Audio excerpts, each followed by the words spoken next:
Il y avait une chambre, elle était totalement noire, insonorisée.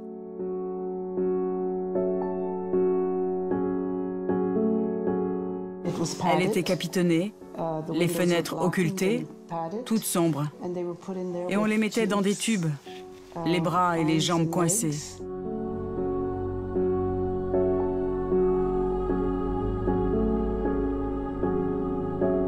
Quelqu'un apportait parfois de la nourriture. Et ils étaient là, on ne sait combien de temps. J'ai entendu gémir. J'ai vu des gens qui fuyaient à la vue des docteurs, qui résistaient. Ils s'échappaient, on les rattrapait de force. On les remettait sous traitement contre leur gré. On les forçait à faire ce qu'ils ne voulaient pas faire. Et quand c'était fini, ils étaient complètement passifs. C'était fini. Ils ne pouvaient plus résister. Ce n'étaient pas des cris, c'était des pleurs. Des pleurs. Ils ne voulaient pas y aller.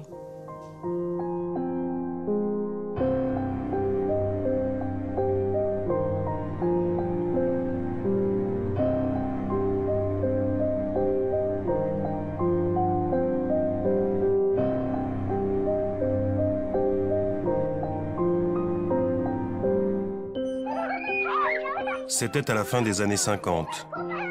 Des années où l'on pense que les guerres sont finies et où l'on rêve d'un monde où les enfants sont voués à un quotidien sans violence. Gina Blasbalg est alors adolescente. La vie ne l'a pas gâtée. Au décès de son père, sa mère l'a placée dans un orphelinat. À l'âge de 16 ans, on l'hospitalise à l'Allan Memorial, le département psychiatrique de l'université McGill à Montréal. Elle souffre d'une hépatite aiguë qui la rend dépressive. Gina pense qu'on va la soigner, mais elle tombe dans les filets d'un programme top secret de la CIA américaine. Nom de code, MK Ultra. Sous le prétexte d'études sur le cerveau humain, des dizaines de milliers de cobayes non volontaires comme Gina vont devenir de véritables rats de laboratoire. Le plus terrible, c'est qu'on les obligeait. Les médecins les forçaient. Ils leur disaient « Mais vous ne voulez pas aller mieux? On est là pour ça. » Et bien sûr, les patients ne pouvaient qu'y croire. Bien sûr qu'ils voulaient aller mieux. Ils voulaient rentrer chez eux, mais ce n'est pas du tout ce qui s'est passé. MK Ultra, c'est un programme qui a secoué l'Amérique jusqu'à la présidence. The United States of America offers a sincere apology. Financé par la CIA, des médecins ou des scientifiques traquent les indigents, les noirs ou les déshérités. Ils les repèrent dans les prisons, les hôpitaux, les casernes ou même les orphelinats. Et ils tentent, à leur insu, d'en faire des robots humains. But de la manœuvre, effacer la mémoire, trouver un moyen de faire avouer un ennemi. Fabriquer une machine humaine prête à tuer contre son gré. Gina Blasbalg sera l'un de ces rats de laboratoire. Le docteur m'a dit qu'il voulait effacer ma mémoire en me mettant dans un état de sommeil pendant 1 mois. Que je n'aurais plus du tout de mémoire ou de pensée et qu'il pourrait alors travailler sur mon cerveau car il n'en resterait plus rien. J'étais Comme un zombie. Elle était vide de tout. On me donnait des produits qu'on m'injectait et j'avais plein de convulsions. Mon corps ne m'appartenait plus, ma langue pendait, mes yeux roulaient. J'ai été témoin de tout ça. Et je les suppliais, « S'il vous plaît, qu'est-ce que vous faites? Donnez-moi un antidote. » Et on me répondait, « Non, on ne peut rien vous donner parce qu'il faut qu'on voit combien de temps ça dure. » Gina va être séquestrée pendant plusieurs périodes au sein de l'établissement psychiatrique. Entre 2 séjours, elle rencontre Ralph. C'est lui qui réussira à l'extirper de l'institution. Mais Gina est hantée par les souvenirs. J'allais parfois dans la chambre à côté de la mienne. Et là, Il n'y avait que des corps immobilisés. Ils étaient enfermés dans des tubes, les bras et les jambes pris dans des tubes. Et ils avaient des écouteurs sur la tête. Ils se débattaient sur leur lit et le son ne cessait jamais, jamais. Et puis on les déliait et on envoyait alors des séries d'électrochocs. On appelle ça la soumission psychique. Et ils avaient les écouteurs, les enregistrements en boucle. Un enregistrement sans fin, avec des ordres répétitifs, hurlés à différentes intensités. Ça leur rentrait dans les oreilles et leur remontait au cerveau. Et ça ne cessait jamais. Le jour, la nuit, sans arrêt. Le but ultime de tout ça, c'était le lavage de cerveau. La manipulation mentale et le lavage de cerveau. Comment cela a-t-il été possible? Fin de la Seconde Guerre mondiale. À la suite de l'offensive des troupes alliées et soviétiques, le Troisième Reich est en déroute. Le monde découvre alors avec stupeur l'ampleur des horreurs perpétrées dans les camps de concentration. Les nazis ont notamment mené des expériences sur des milliers de prisonniers. On les irradie, on les torture, on leur inocule des virus ou on les dépèce vivants. L'Amérique se veut alors le détenteur de la bonne conscience des peuples. Elle impose rapidement la tenue des fameux procès de Nuremberg, qui visent à juger les dignitaires allemands pour les crimes de guerre et crimes contre l'humanité. Lors du procès des médecins, fin 1946, 20 docteurs et 3 officiels nazis passent en jugement.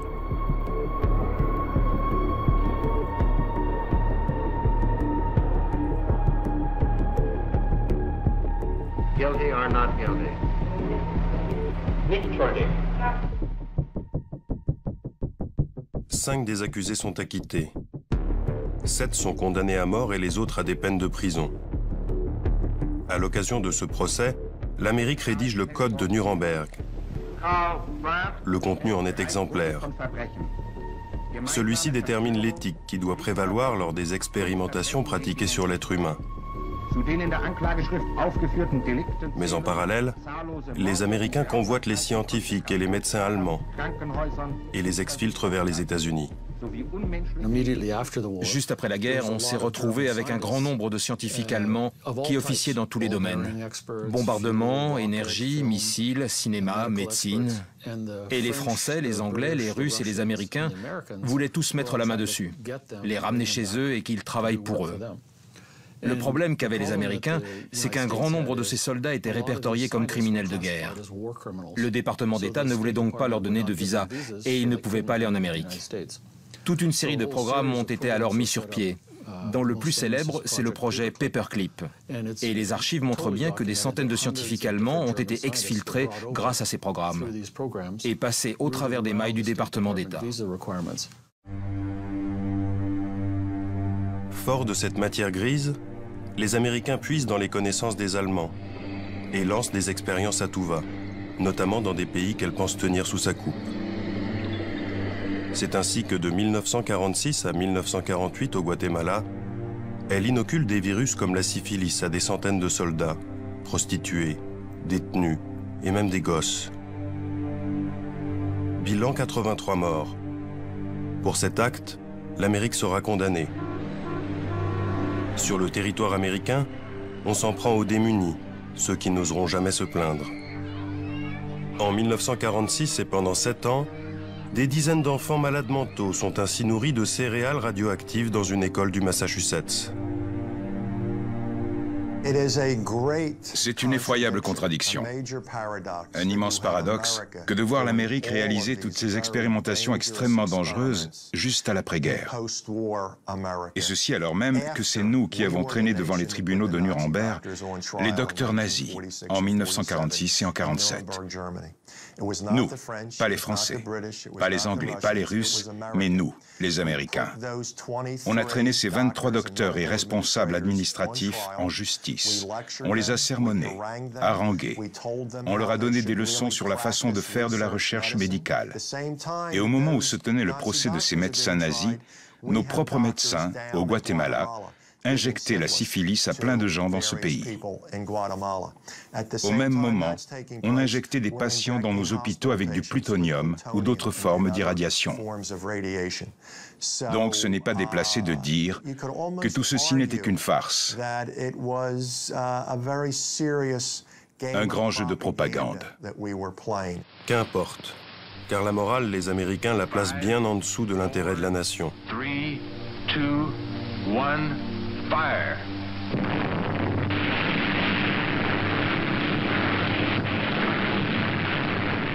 Et au sortir de la guerre, la priorité absolue, c'est le nucléaire.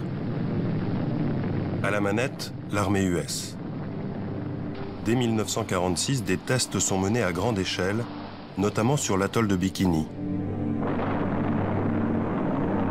Pour constater les effets de la radioactivité, on utilise des militaires. On fait exploser des bombes, puis on leur demande d'aller nettoyer des dégâts ou d'éteindre les incendies.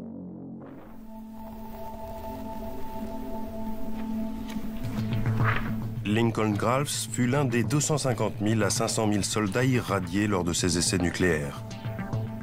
Il avait alors 22 ans. Ça, c'est l'USS Newark. C'était le bateau sur lequel je me trouvais, l'ATR-40. Et ce qu'il y a de plus stupide dans tout ça, c'est qu'on était supposé nettoyer les effets des irradiations et on utilisait de l'eau qui avait elle-même été irradiée. C'est tout ce qu'on avait, cette eau irradiée.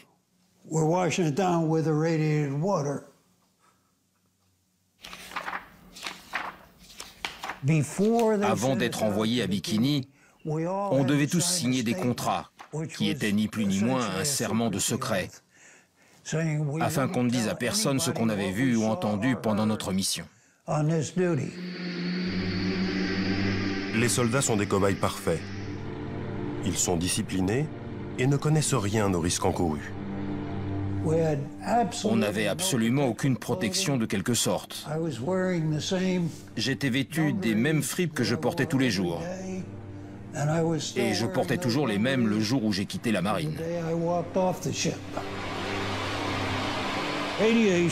Le nucléaire, c'est invisible. Sans goût, sans odeur, sans bruit. C'est donc difficile de convaincre les gens qu'il y a un lien entre tout ça, et même qu'on a été irradié. Et en plus de tout ça, les cellules infectées ne s'arrêtent jamais et continuent leurs dégâts.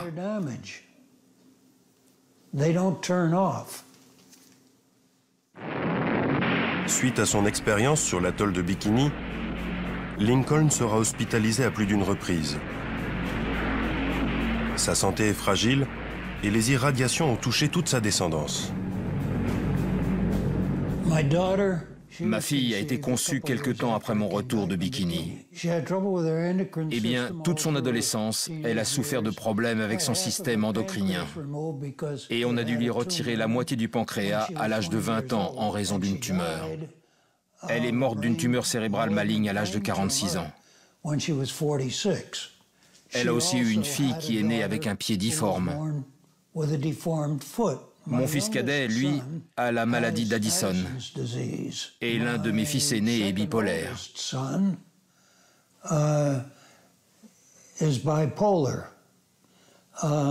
ne vous paraît pas beaucoup pour une seule famille? De son côté, la CIA ne reste pas les bras croisés. Sous couvert de la guerre froide, elle s'en prend à des villes entières. En 1950, un bateau de guerre déverse à coups d'aérosol une maladie nosocomiale sur la baie de San Francisco. 11 personnes seront hospitalisées, dont une décédera de pneumonie. Il ne s'agit pas de fiction. Toutes ces expériences ont été révélées par des documents aujourd'hui déclassifiés. La CIA veut aller plus loin encore. Ce qui l'intéresse, c'est la manipulation mentale. Elle veut lancer des études à grande échelle. Mais pour cela, il faut de l'argent. En 1951, la guerre de Corée va servir d'excuse idéale. On accuse les Coréens et ses alliés chinois d'avoir réussi à retourner des prisonniers de guerre américains grâce à des techniques de lavage de cerveau éprouvées. Il faut donc rattraper le retard. La CIA obtient ses crédits et lance les projets Artichoke, Bluebird. Puis en avril 1953, MK Ultra. À la tête du programme, Sidney Gottlieb. C'est l'homme de la situation. Il est psychiatre, mais aussi spécialiste des armes chimiques. On le surnommera le sorcier noir. Du début des années 1950 jusqu'au début des années 1970, le gouvernement fédéral, à travers l'armée de terre, de l'air, de la marine et de la CIA, a réalisé toute une batterie d'expérimentations. Ça impliquait de donner du LSD à des citoyens qui ne savaient pas qu'ils en prenaient, mettre des gens dans des chambres capitonnées sans aucun repère, des expériences sur l'hypnose, les irradiations, les armes biologiques et chimiques. La machine à broyer est en marche. La CIA et l'armée sont tellement aveuglées par leur objectif qu'elles iront jusqu'à propulser des bactéries cachées dans des ampoules électriques au cœur de New York, dans le métro, en 1966. On veut calculer la vitesse de propagation en cas de guerre virale. Ici encore, il ne s'agit pas de fiction. Les documents sur cette expérience ont été déclassifiés. Ces mêmes documents révèlent aussi que la CIA cherchait à fabriquer des espions programmables à distance. Dans les documents de la CIA, on retrouve toutes ces expérimentations qui visent à créer ces super espions.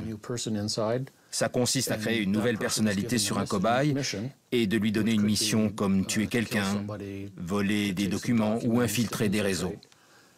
Et quand la mission est terminée, on le reprogramme et le sujet ne se souvient plus de rien. L'agence américaine s'intéresse particulièrement au LSD. Dans les années 50, cette drogue n'est pas illégale. La CIA recrute d'ailleurs des volontaires prêts à se faire des tripes aux frais des services secrets.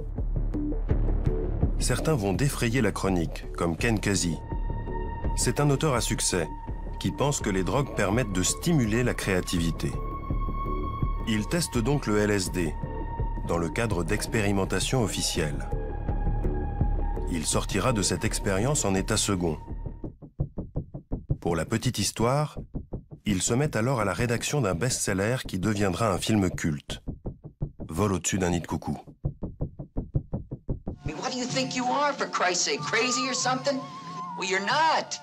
Grâce à l'appui involontaire des artistes et des hippies, les scientifiques américains n'ont pas trop de mal à faire accepter leurs expérimentations sur le LSD. D'ailleurs, la CIA estime que c'est tellement inoffensif qu'elle le teste sur ses propres agents, à leur insu. Le retour de bâton sera sévère. Certains en deviendront paranoïaques, comme l'un de leurs biochimistes, Frank Olson. Il en mourra en 1953, défenestré du 11e étage d'un hôtel new-yorkais. Même déconvenu en 1955 à San Francisco. La CIA y embauche George White, une grande gueule de la police antidrogue, afin qu'il monte 2 maisons de passe. Les prostituées versent discrètement des doses de LSD dans le verre des clients. Derrière une vitre sans teint, la CIA observe leurs réactions. Certains paniquent, deviennent fous. L'un d'entre eux commettra un braquage en état second et partira en prison. Si vous prenez ça de façon volontaire, que vous vous dites que ça va être agréable et que vous êtes entouré, ça se passe plutôt bien. Mais si vous êtes incarcéré dans une prison ou en interrogatoire et que vous commencez à halluciner sans savoir que vous êtes sous LSD, vous avez de grandes chances de faire un mauvais trip. Les bad trips, les scientifiques vont tenter de montrer qu'ils n'ont rien de dramatique. Lors de cette expérience, filmée en 1955, on demande à un artiste de boire une dose de LSD. 12 o'clock and we're ready to start this experiment. How did it taste? It had no taste. How did it look? Colorless. Now, would you tell me your name, please? William Millark. Puis il lui faut dessiner les traits d'un être humain, avant que les premiers effets ne se fassent ressentir. We have the advantage of an artist who is able to draw a sketch and On le soumet alors à une batterie de tests. Quelques heures plus tard, l'artiste doit dessiner à nouveau un portrait. Mais il n'y parvient plus. Et peu à peu, sous l'œil du psychiatre, il tombe dans une forme de schizophrénie. Now you're getting emotional again. Now look at the picture now. Look at the picture. Look at it. And just concentrate on the eyebrows. That's where you were. Bill, suppose you take a look at these two pictures and compare them. The eyes, for example, are the same to me. Ces images de propagande donnent la sensation que chaque expérience est encadrée et sans trop de dommages. La réalité est moins présentable. Le LSD a été mis en avant parce que tout le monde connaît. Mais lors des commissions sénatoriales, dans les années 1970, le conseiller en chef de l'armée a rendu une liste de 125 produits qu'ils avaient testés dans le cadre de ces expérimentations sur le lavage de cerveau. Et il faut rajouter à cela ceux de la marine, de l'armée de l'air et de la CIA. Dans ses folles recherches, la CIA fait la course avec l'armée. Celle-ci aussi fait des expériences à grande échelle, notamment dans le camp d'Edgewood. Dans ces bâtiments, on y teste tout aussi bien des armes chimiques, avec notamment l'aide de scientifiques du Troisième Reich, mais aussi des drogues qui agissent sur le comportement. Ce département est tenu par un psychiatre militaire, James Ketchum. Il y expérimente plus d'une trentaine de produits toxiques. James Ketchum s'intéresse au LSD, mais surtout au benzylate ou BZ, une drogue beaucoup plus puissante que le LSD. Quel était le but de vos recherches? De tenter de trouver une drogue, le benzylate étant notre premier choix, qui pourrait être utilisé en temps de guerre afin de mettre hors d'état de nuire l'ennemi pendant un temps donné. Ça a d'ailleurs été réalisé et des petites bombes ont été créées à une époque. Elles étaient remplies de benzylate et pouvaient exploser sur un terrain de conflit. Ce n'était pas une arme de destruction massive. C'était destiné à être utilisé dans un lieu particulier qui pouvait être encerclé et contrôlé, mais qui ne pouvait être envahi sans risquer beaucoup de pertes de notre côté.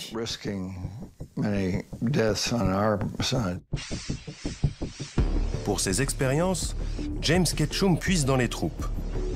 Pas moins de 7000 soldats serviront de cobayes pour les laboratoires d'Edgewood. James Ketchum dit qu'ils étaient tous volontaires. Mais plusieurs dizaines d'entre eux sont aujourd'hui encore en procès contre l'armée en raison d'effets secondaires qu'ils attribuent à ces drogues. Mis en examen, le psychiatre militaire s'étonne de ces accusations. Mais non, ce n'était pas de la torture. Ça ne pouvait pas l'être. On les gardait dans des salles capitonnées avec des infirmières et du personnel. Et nous, les docteurs, on vérifiait comment ils allaient et les effets qu'ils ressentaient. Les volontaires étaient très contents d'être là. D'ailleurs, on n'en prenait qu'un sur 3 ou 4 parmi tous ceux qui se présentaient. Et tout cela a duré 20 ans.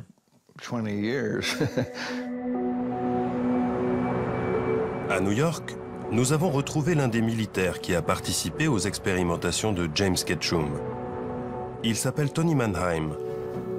Et en 1958, alors qu'il est jeune appelé, sa hiérarchie lui propose de participer à des tests sur des équipements militaires contre des permissions supplémentaires.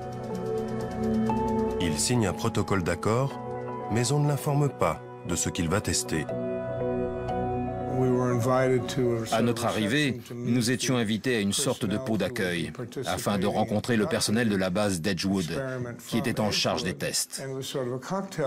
Mais je me suis aperçu, et nous ne le savions pas et on aurait dû le savoir, que les boissons étaient droguées. C'était donc un peu déconcertant de ressentir les effets de produits qui s'attaquaient à notre cerveau, que ce soit du LSD ou autre chose. Le but de tout ça était de nous faire rentrer dans un état de paranoïa et de désorientation.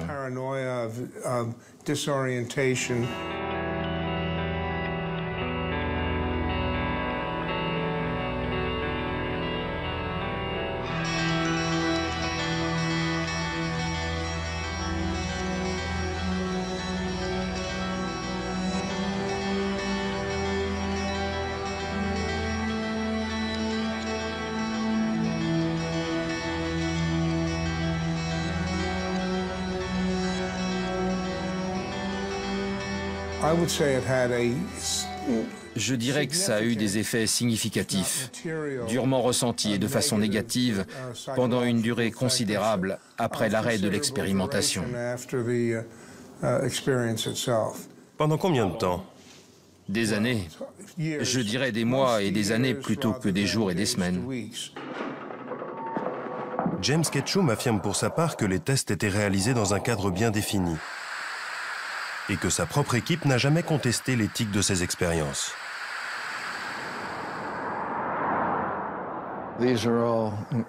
Ils étaient tous éduqués dans les meilleures universités comme celle de Yale, Columbia, Stanford et bien d'autres.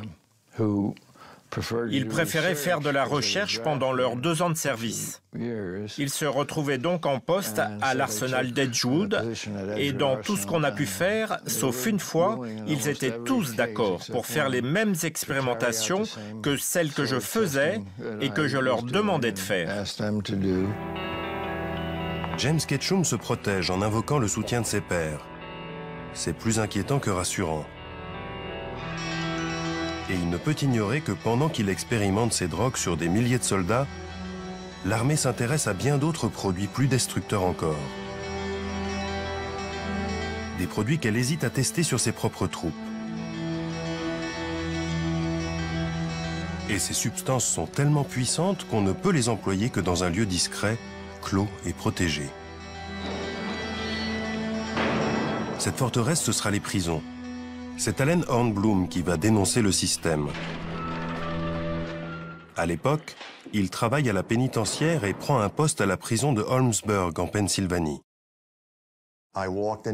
Je suis entré dans la prison de Holmesburg et j'ai été frappé de voir des dizaines de détenus torse nu, le corps couvert de bandages et de pansements.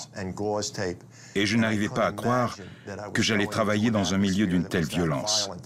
Tous les prisonniers semblaient s'être battus au couteau lors d'une émeute, comme s'il y avait eu une guerre entre gangs. Et le lendemain, de retour au centre de détention, j'ai demandé aux autres gardiens ce qui s'était passé et si cette prison était vraiment dangereuse.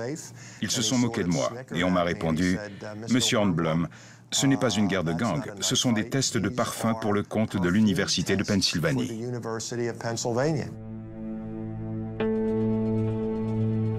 À Holmesburg, mais aussi dans une vingtaine d'autres centres pénitentiaires à travers le pays, la CIA ou l'armée transforme les détenus en rats de laboratoire.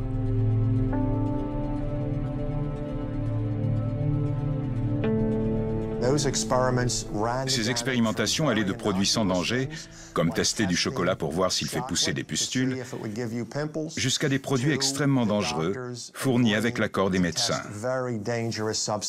Les détenus étaient injectés sans le savoir avec des substances irradiées, soumis à des expérimentations pour les produits chimiques de l'entreprise Dell, et c'est le seul endroit au monde que je connaisse où des humains ont été enduits de dioxine sur la figure et sur le dos. De 1963 jusqu'au début des années 70, l'armée testait une multitude d'armes chimiques de guerre.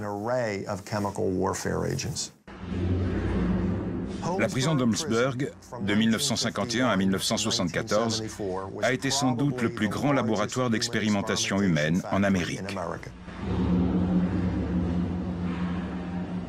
Les 1400 détenus de la prison sont des proies dociles. Ils sont pauvres, peu éduqués. Pour $1 par jour, ils sont prêts à n'importe quoi. C'est ce que sera payé Youssef pour participer à 3 séries d'expérimentation. Incarcéré en 1961 pour vente de marijuana, il pense tester des produits inoffensifs.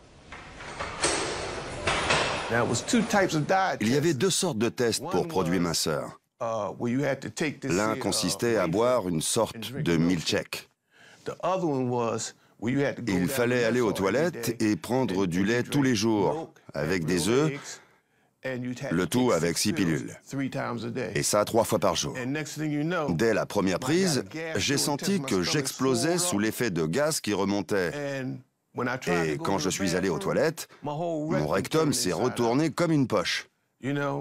Comme s'il y avait un stock d'hémorroïdes empilé. Je suis donc allé voir le médecin et il m'a dit « Mon Dieu, c'est épouvantable ». Je lui ai demandé des médicaments ou autre chose et il m'a répondu « Non, c'est une opération qu'il vous faut ».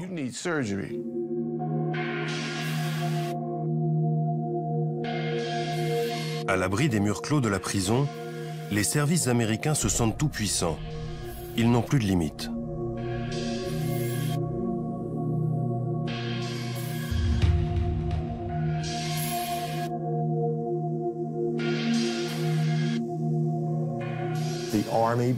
L'armée a amené 3 conteneurs en fer. Ils étaient capitonnés à l'intérieur et ils les ont placés entre les ailes G et H du bâtiment et ils ont commencé à administrer des doses très fortes d'atropine, de scopolamine, de benzylate et d'autres psychotropes. Des détenus pensaient qu'ils étaient suffisamment costauds pour aller dans les conteneurs et en ressortir sur leurs 2 pieds. Mais ils en sont sortis comme des bêtes sauvages. Ils étaient violents. Un type a pratiquement tordu une porte en tentant de fuir de l'un de ces conteneurs.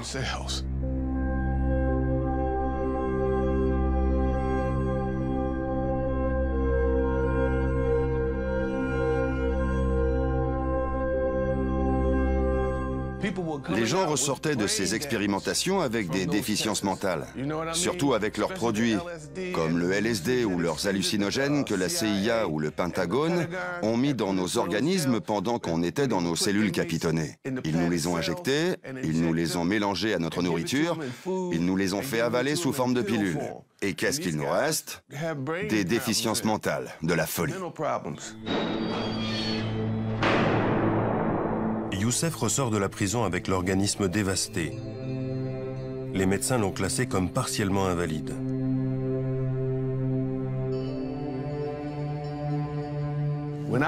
Quand je suis ressorti de prison, j'ai pensé que tout irait bien. Et soudain, tout ce que j'ai testé est ressorti, et notamment les boursouflures dues au premier test. Je chaussais du 50. Mes mains étaient enflées comme un ballon. Mes ongles ont poussé comme des griffes. Et il y avait cette odeur qui sortait de mon corps. Une odeur de cadavre.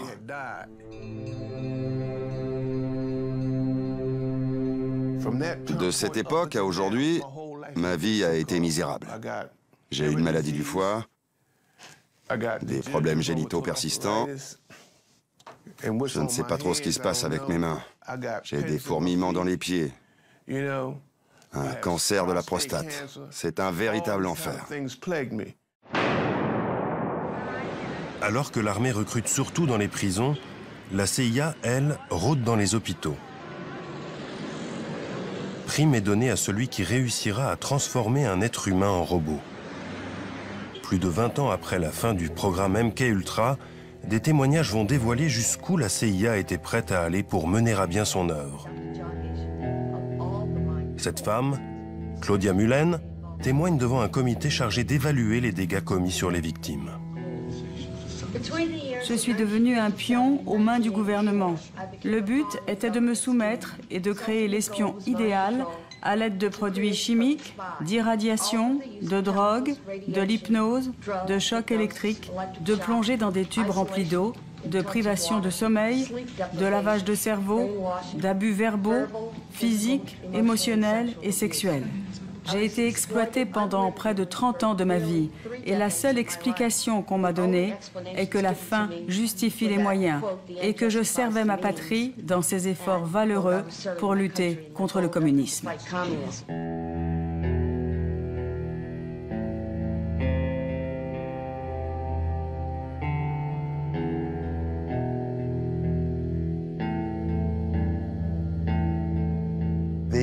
Ces populations vulnérables étaient utilisées comme des rats de laboratoire. Ils en abusaient. Ils leur injectaient ce qu'ils voulaient. Ils ont dépassé toutes les limites. Et plein de choses ici en Amérique n'auraient jamais dû être possibles. Et si cela avait été commis sous l'Allemagne nazie, on aurait mis tout ça dans l'acte d'accusation. On l'aurait mis au compte des coupables. Mais ça n'a pas eu lieu là-bas, c'est arrivé ici.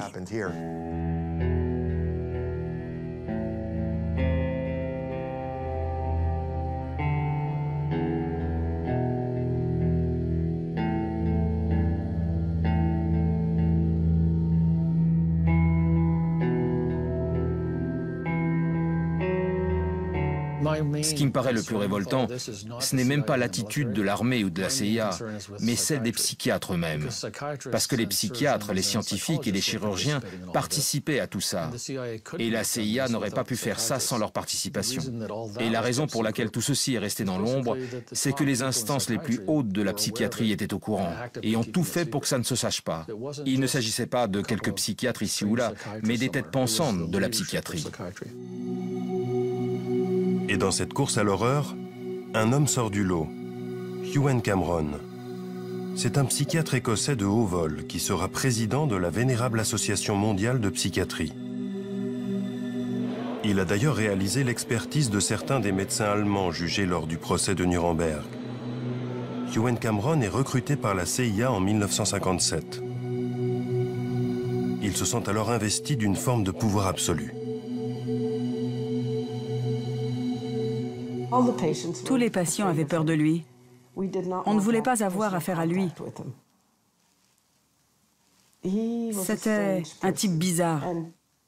Il représentait la souffrance.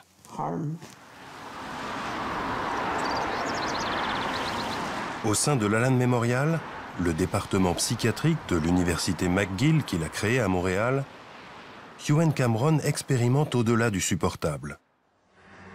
Ces cobayes sont enfermés dans des chambres noires capitonnées. La réputation du prestigieux psychiatre sert d'appât pour recruter ses futures victimes.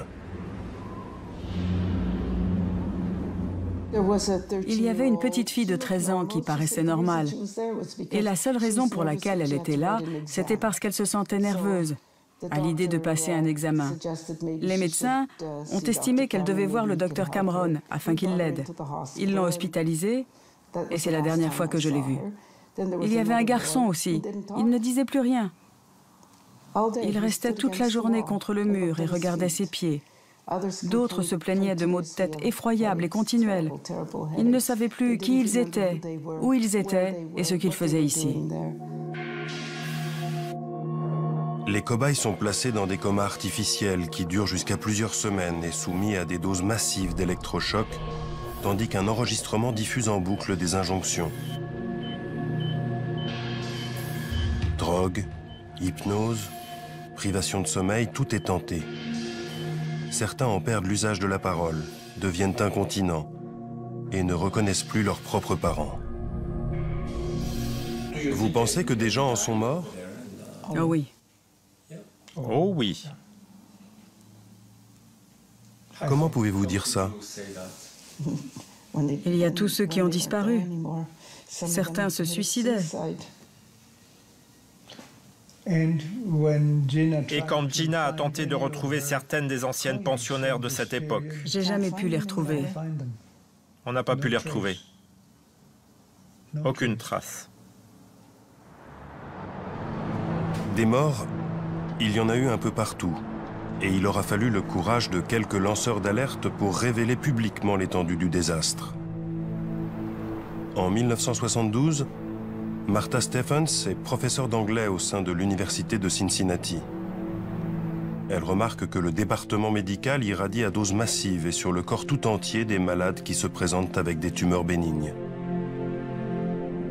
Elle enquête, se rend compte que l'armée finance le programme et contacte les malades. Sur cette photo, une famille qui a perdu sa mère, Maud Jacobs, en quelques jours seulement. On l'a emmenée au sous-sol, on l'a placée devant une machine effrayante. On l'a irradiée sur le corps tout entier, avec un seul faisceau irradiant. Elle est rentrée chez elle, mais s'est sentie très malade cette nuit-là. Elle n'était pas malade avant qu'on ne l'irradie dans les sous-sols de l'hôpital. Et pourtant, elle est morte en à peu près 3 semaines après l'avoir emmenée là-bas. On a son dossier sanguin. On sait qu'elle est morte de pneumonie en raison des effets sur son système de la moelle épinière. Là, ce sont les enfants. Et là, c'est Maud Jacob, une femme du Kentucky qui vivait à Cincinnati. Ils cherchaient des Noirs, des vieux, des malades, des pauvres.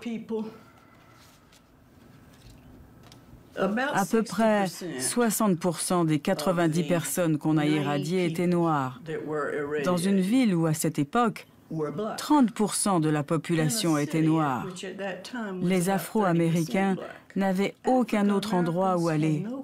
Dans les années 60, la plupart des hôpitaux les refusaient. Au moins 90 hommes et femmes seront hospitalisés au sous-sol du centre médical de l'Université de Cincinnati de 1960 à 1972.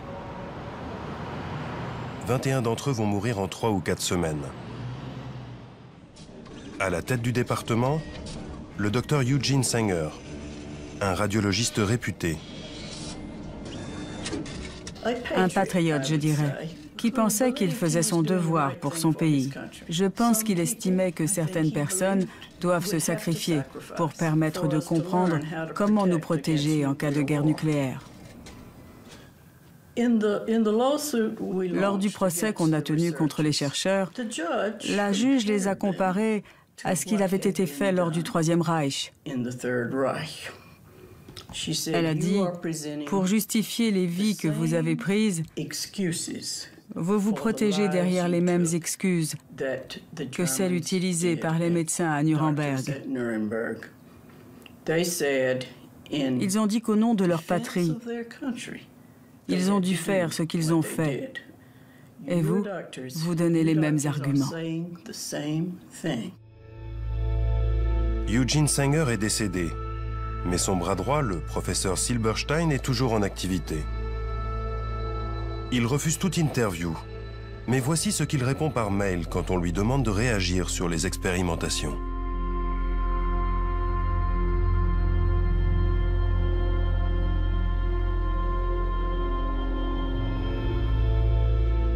Un déni étrange quand on sait que l'université de Cincinnati a été condamnée à payer 5 millions de dollars de dommages et intérêts aux familles. Il ne faut pas croire que la CIA s'est arrêtée là. Les dossiers secrets vont révéler des expériences impensables. Il y a des gens qui croient à tout ça et d'autres qui n'y croient pas. Et il y a un débat entre ces deux camps. Moi, ce qui m'intéresse, c'est ce que disent les documents.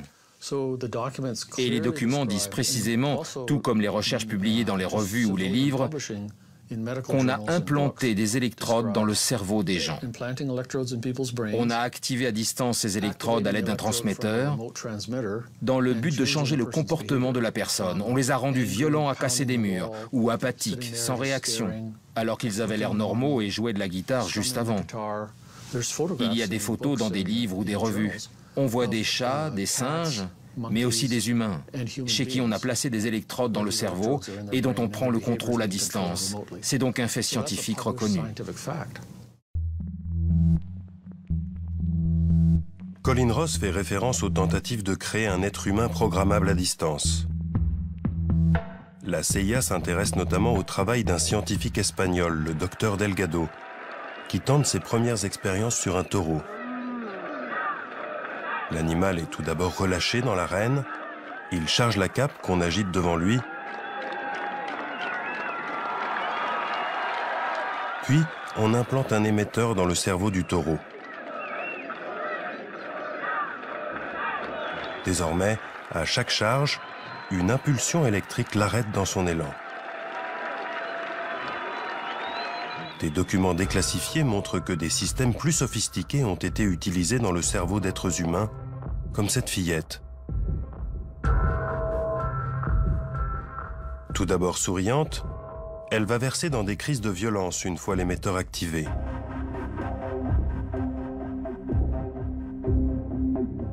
On arrive ici à des degrés d'inhumanité rarement atteints. Comment a-t-on mis fin à ces expérimentations absurdes? Les choses vont s'accélérer au début des années 70. En 1972, le scandale du Watergate sème la panique au sein de la CIA. Elle sait qu'elle a bafoué tous les codes éthiques et son directeur, Richard Helms, n'a pas informé le président de ce qui se tramait dans ses laboratoires.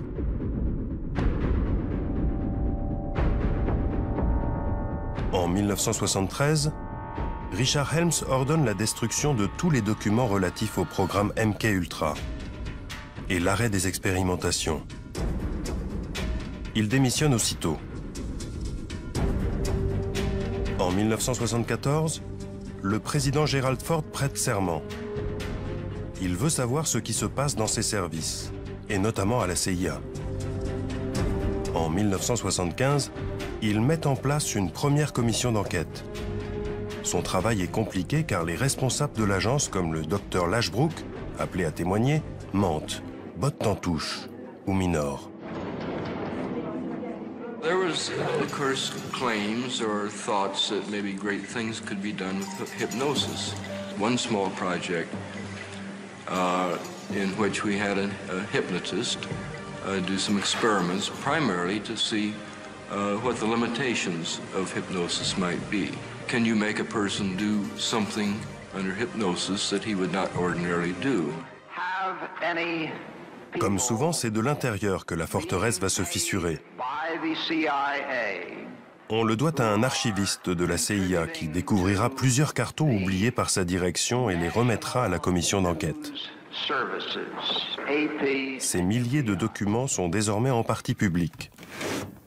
Colin Ross a récupéré l'intégralité des 20 000 pages. Là, c'est le projet 14 du projet MK Ultra. C'est comme ça que ces documents se présentent. Il y a beaucoup de pages où il n'y a pas grand-chose. La majorité, ce sont des informations financières. Là, c'est signé Sidney Gottlieb, le responsable du programme. Beaucoup de choses ont été effacées. Ces documents sont une goutte d'eau par rapport à l'ampleur des expérimentations.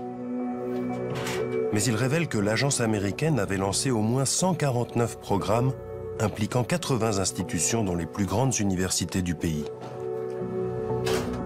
À la révélation de ces documents, des enquêtes sénatoriales vont suivre. On découvre alors l'ampleur des tentacules de la CIA, infiltrés dans tous les rouages du pouvoir.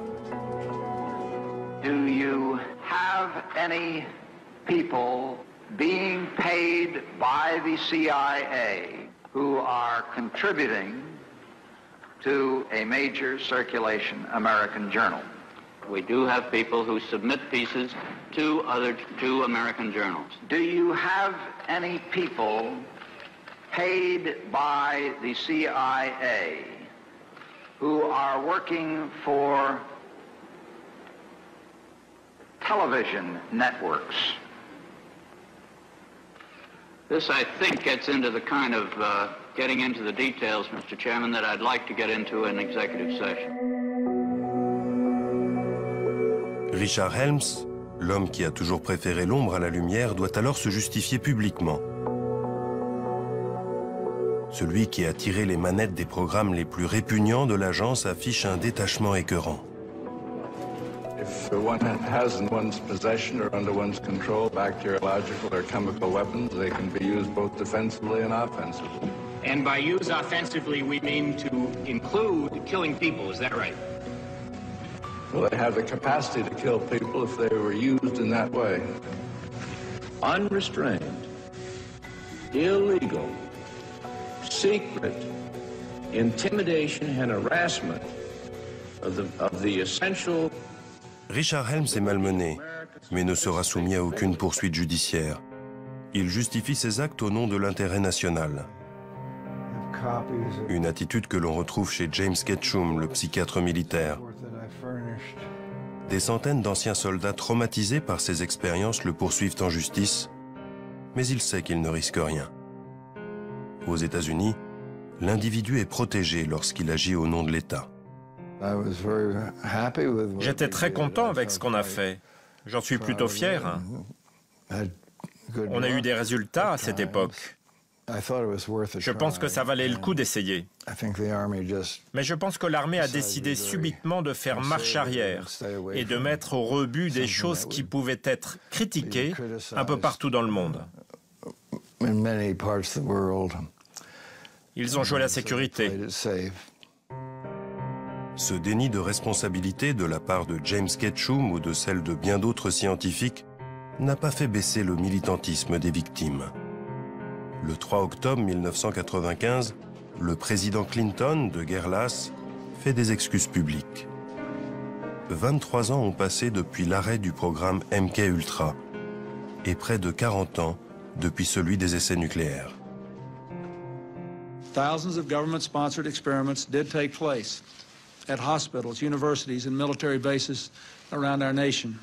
In too many cases, informed consent was withheld. Americans were kept in the dark about the effects of what was being done to them. The deception extended beyond the test subjects themselves to encompass their families and the American people as a whole. For these experiments were kept secret, and they were shrouded not for a compelling reason of national security, but for the simple fear of embarrassment. And that was wrong. So today, on behalf of another generation of American leaders and another generation of American citizens, the United States of America offers a sincere apology to those of our citizens who were subjected to these experiments, to their families, and to their communities. Thank you very much. Arrêté en 1973, le programme MK-Ultra a été un échec, révèlent plusieurs rapports d'enquête. Mais la CIA pense sans doute autrement, car elle va s'inspirer du travail d'Ewen Cameron pour la rédaction de ce manuel d'interrogatoire. Il va être en service pendant des années, et les images qu'on y voit ne laissent aucun doute sur le fait que la CIA l'ait utilisé comme livre de chevet à Guantanamo ou Abu Ghraib.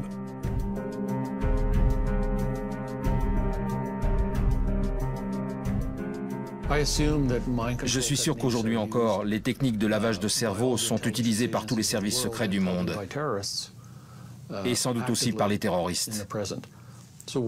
Pourquoi je crois ça? Eh bien, il suffit de regarder les photos qui ont été faites à Guantanamo ou dans la prison d'Abu Ghraib. Il y a tous les ingrédients de la manipulation mentale concoctée par la CIA dans les années 50.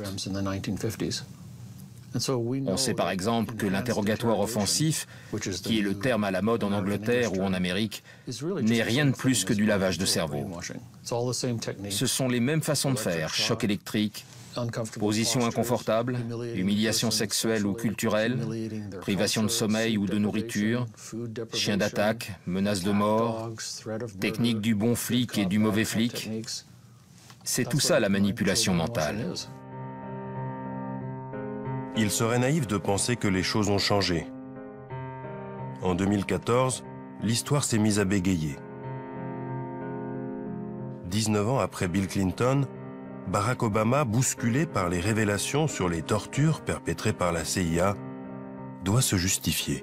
Even before I came into office, I was very clear that in the immediate aftermath of 9/11, we did some things that were wrong.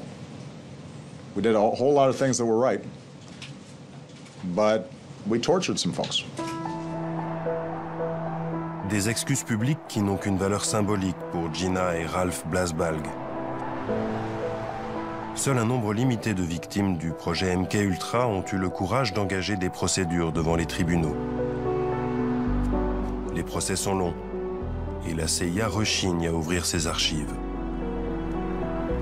Traumatisée et épuisée par son expérience, Gina a renoncé à demander des compensations pour ce qu'elle a vécu.